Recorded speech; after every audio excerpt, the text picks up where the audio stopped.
Hello, नमस्कार। मैं हूं आप सभी का दोस्त देवांशु मालवी। आपका मेरे चैनल रूट टू टॉप, जो कि स्पेशल फॉर मैथमेटिक्स, चाहे वो NCERT से रिलेटेड हो या फिर हायर मैथमेटिक्स, एडवांस मैथमेटिक्स के बारे में हो, आपका मेरे चैनल में बहुत बहुत स्वागत है। यहाँ पे जीरो से लेकर के अपर लेवल, एडवांस लेवल तक के मैथमेटिक्स के टॉपिक्स पर चर्चा की जाएगी। तो अगर सब्सक्राइब नहीं किया तो चैनल सब्सक्राइब ज़रूर कर लें। अभी NCERT और यूपी बोर्ड का भी एक विशेष टॉपिक है पॉलिनोमियल, यानी कि बहुपद। इस पे हम चर्चा करेंगे। तो बहुपद में हमने बहुपद की डेफिनेशन इससे पहले लेक्चर 1 डल चुका है। अगर आपने नहीं देखा है तो आप डिस्क्रिप्शन बॉक्स में जाकर के ज़रूर देख लें। तो उसमें डेफिनेशन हमने समझाई हुई थी कि PX होता क्या है। आज हम द्विघातीय बहुपद के बारे में चर्चा करेंगे। ये भी एक विशेष टाइप है, स्पेशल टाइप है, कि अगर कोई बहुपद Px = x² + Bx + c है, तो इसको अब हल करते हैं, इसके शून्य निकालते हैं, जीरोस फाइंड करते हैं, तो x की दो वैल्यू निकलती हैं, एक अल्फा और एक बीटा। ये हमने इससे पहले वाले लेक्चर में देखा था कि शून्य कैसे निकालते हैं, x की दो वैल्यू कैसे फाइंड आउट करते हैं। आज हम बात करेंगे शून्यकों के बीच में संबंध क्या होता है। तो शून्यकों का एक योगफल होता है द्विघात समीकरण, द्विघातीय बहुपद में।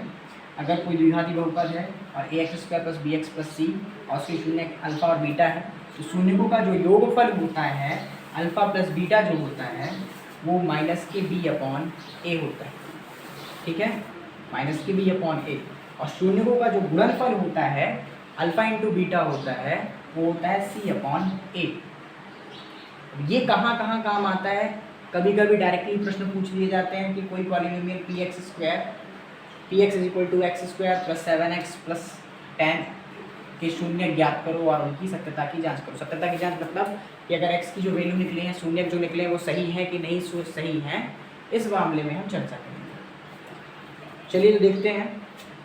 जैसे कि ये दिया हुआ है Px = x² + 7x + 10। इससे पिछले वाली वीडियो में हमने इसको शून्य निकालना सीखा था कि Px की जगह पे अपन 0 रख देते हैं, तो ये x² + 7x + 10 = 0, जो कि द्विघातीय समीकरण बन गया। अब इसको हम तोड़ेंगे, स्प्लिट करेंगे। ऐसे तोड़ेंगे कि जोड़ने घटाने पर 7x ही रहे, गुणा करने पर 10 हो जाए। तो 5 और 2 में अगर हम तोड़े तो 5 और 2 7 हुए, 5 दूनी 10 हो जाएंगे। तो x² + 5x + 2x + 10 बराबर कितना हो जाएगा? 0। यहाँ पे हम देखेंगे कि यहाँ पे अगर हमने x कॉमन लिया तो x प्लस कितना आया? 5। और यहाँ पे अगर हमने 2 कॉमन लिया तो x प्लस कितना? 2 × 5 = 10, 2 × 5 = 10। ठीक है, अब ये तो सेम आ गए, तो इनको एक ब्रैकेट में लिख लेते हैं, x + 5 और ये दोनों, और इसको और इस साइन के साथ इसको लिख लेते हैं, तो x प्लस कितना आ जाएगा? 2 बराबर कितना हो जाएगा? 0। अब इनको अलग अलग हम लेते हैं, तो x + 5 बराबर 0 लिया और x + 2 बराबर 0 लिया, तो x बराबर कितना हो जाएगा? -5 और x बराबर कितना हो जाएगा? -2। एक वैल्यू अल्फा हो जाएगी जो कि -5 होगी, और एक वैल्यू बीटा हो जाएगी जो कि -2। ये अल्फा और बीटा यानी कि शून्य निकल आया। यहाँ तक आपने समझा था। आज हम इनके सत्यता की जांच करेंगे, शून्यों का योगफल और गुणनफल को वेरीफाई करके देखेंगे क्या सच है। तो अल्फा प्लस बीटा पहला जो कि निकला है, अल्फा प्लस बीटा = -b/a। यहाँ b की वैल्यू 7 है, a की वैल्यू 1 मानी जाएगी, c की वैल्यू 10 मानी जाएगी। तो अल्फा प्लस बीटा -b/a। और यहाँ दूसरा वाला क्या होगा? दूसरे वाले में alpha × beta, product of the zeros, यानी कि शून्यों का गुणनफल कितना? c/a।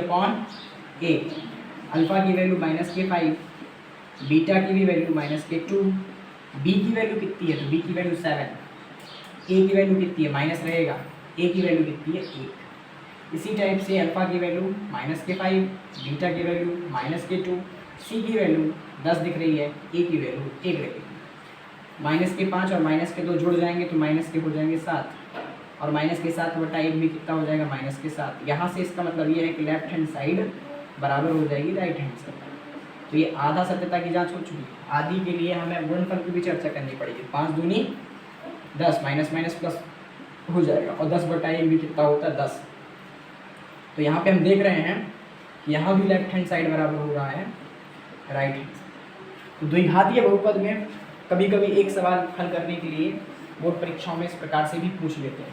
कभी कभी शून्यक ना निकाल के केवल ये कहते हैं कि शून्यकों का योगफल और गुणनफल निकालो। तो अगर कभी ऐसी स्थिति जांचने को कहें तो आप डायरेक्टली योगफल और गुणनफल के भी फॉर्मूले लगा सकते हैं। जैसे कि मैं कोई एक सवाल लूँ कि एक कोई बहुपद है P X is equal to X square minus 7x minus 5x और यहाँ पे प्लस की हुई मैंने 6। तो यहाँ पे मैं इसको अगर मैं कहूँ कि मुझे डायरेक्टली निकालना है अल्फ़ा प्लस बीटा और अल्फ़ा इंटू बीटा, तो मैं सीधा ये लगा सकता हूँ पहली कंडीशन। तो अल्फ़ा प्लस बीटा निकालना है अगर हमें, तो माइनस की बी अपॉन ए, माइनस का बी कितना है 5 माइनस ए की वैल्यू 1 है। तो अल्फ़ा प्लस बीटा की वैल्यू कितनी हो जाएगी 5 माइनस माइनस क्या हो जाएगा प्लस का 5।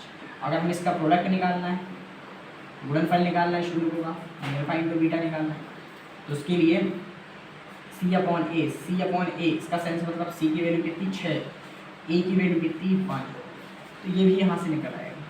इसी टाइप से एक स्पेशल केस में बताता हूँ कि क्वाड्रेटिक इक्वेशन का द्विघातीय बहुपद का एक स्पेशल केस होता है एक्स स्क्वायर माइनस के alpha plus beta into x plus alpha into beta. अगर हम इसको इतना हल भी नहीं करते, डायरेक्टली कंपेयर कर लेते, तो हम देख पाते कि एक्स स्क्वायर है, अल्फ़ा प्लस बीटा की जगह पे सीधा आ जाता है। अल्फ़ा प्लस बीटा की वैल्यू कितनी है 5 है और अल्फ़ा इंटू बीटा की वैल्यू कितनी है 6 है। तो स्पेशल केस होता है, जैसे कि मैं कोई क्वेश्चन दे दूँ उसके जगह पे कि कोई एक्स स्क्वायर है, माइनस का हो गया 3x और प्लस का हो गया 2, ये कोई एक द्विघातीय बहुपद